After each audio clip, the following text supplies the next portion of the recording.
Bismillahirrahmanirrahim. Assalamualaikum warahmatullahi wabarakatuh. Alhamdulillah wa syukurillah ma sya'allahu kan wa ma lam yasha' lam yakun, la haula wa la quwwata illa billah. Asyhadu an la ilaha illallah wahdahu la syarikalah wa asyhadu anna Muhammadan abduhu wa rasuluh. Wassalatu wassalamu ala Rasulillah wa ala alihi wa ashabihi wa mawala. A'udzu billahi minasyaitonir rajim. Ya ayyuhalladzina amanu taqullaha haqqa tuqatih wa la tamutunna illa wa antum muslimun. Amma ba'd. Ikhwan akhwat fillah, para pemirsa Basirah TV yang Allah muliakan.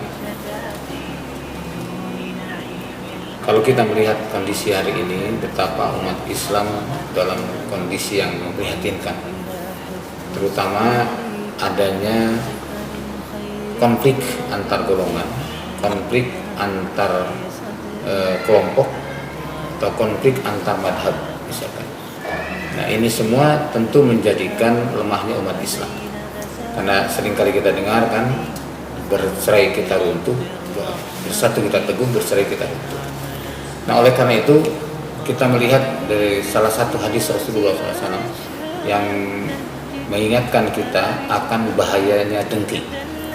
Karena dengki ini bisa menghapuskan amal, dengki itu bisa menghancurkan peradaban, dengki itu bisa merusak tatanan persaudaraan kaum muslimin. Nah, maka Rasulullah berpesan, salasun la yugilu alaihinna qalbu muslim, bahwa ada 3 perkara yang tidak akan terjadi kedengkian di hati seorang muslim bila melakukan 3 hal ini. Yang pertama adalah ikhlasul amalillah, ikhlas beramal karena Allah. Jadi keikhlasan, ketika seseorang memiliki keikhlasan dalam beramal semata-mata karena Allah, maka otomatis dengan keikhlasan itu akan menghapuskan kedengkian. Karena orang yang ikhlas, dia tidak mengharap pujian, tidak mengharapkan penilaian, tidak mengharapkan penghormatan dari selain Allah. Yang diharapkan hanya dari Allah Subhanahu wa Ta'ala. Dia tidak mengharapkan dari yang lain. Sebaliknya daripada ikhlas adalah riya, nilai yang membahayakan.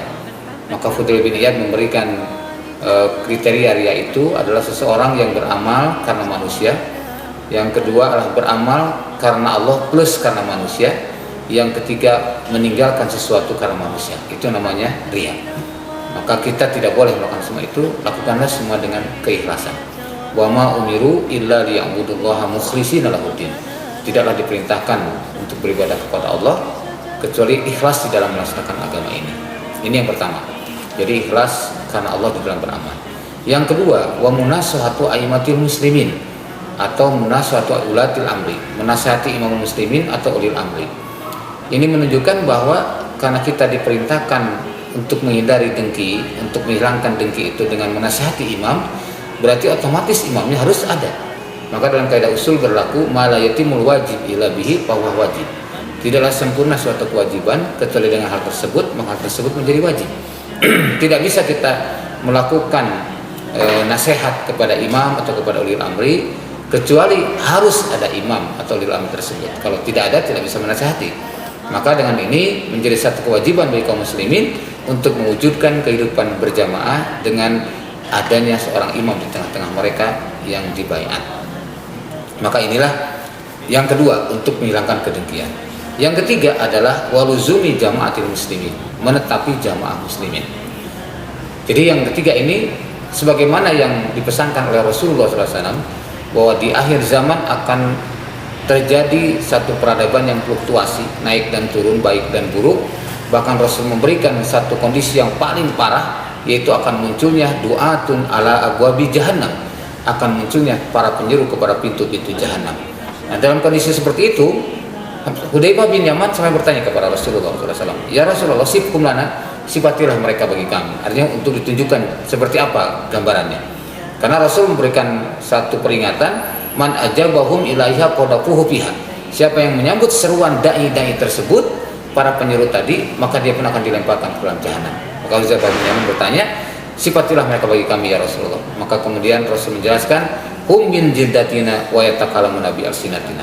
Mereka dari kulit-kulit kita dan berbicara dengan lisan-lisan kita. Jadi penampilannya sama, berbicaranya mungkin pakai Quran, pakai hadis, tetapi realitanya adalah justru bukan mengajak kepada surga, tapi mengajak kepada pintu jahanam.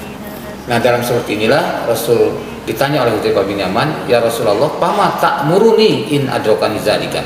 Apa yang kau perintahkan kepadaku jika aku berjumpa dengan keadaan seperti itu? Maka Rasul menjawab, "Talzam jam'atal muslimina wa imamahum." Tetaplah kamu dalam jamaah muslimin dan imam mereka. Nah, inilah pesan Rasul tadi untuk menghindari kedengkian dengan 3 hal. Yang pertama, ikhlasul amalillah, ikhlas beramalkan Allah. Yang kedua, wa munasahatu aimatil muslimin, menasihati imam muslimin, berarti harus ada tegaknya imam muslimin untuk bisa kita nasihati. Kemudian yang ketiga adalah menetapi jamaah muslimin. Insyaallah kalau umat Islam berpegang kepada ini, Allah akan selamatkan, Allah akan jayakan dengan 3 hal tersebut. Ikhlas beramalkan Allah, menasihati imam, dan menetapi jamaah muslimin. Hadis riwayat Tirmizi dan Ad-Darimi dengan derajat sahih. Demikian yang dapat saya sampaikan, mudah-mudahan manfaatnya. Wal minkum bila bisa bilhaq. Subhanakallahumma wa bihamdik, asyhadu an la ilaha illa anta, astaghfiruka wa atubu ilaik. Walhamdulillahirabbil alamin. Assalamualaikum warahmatullahi wabarakatuh.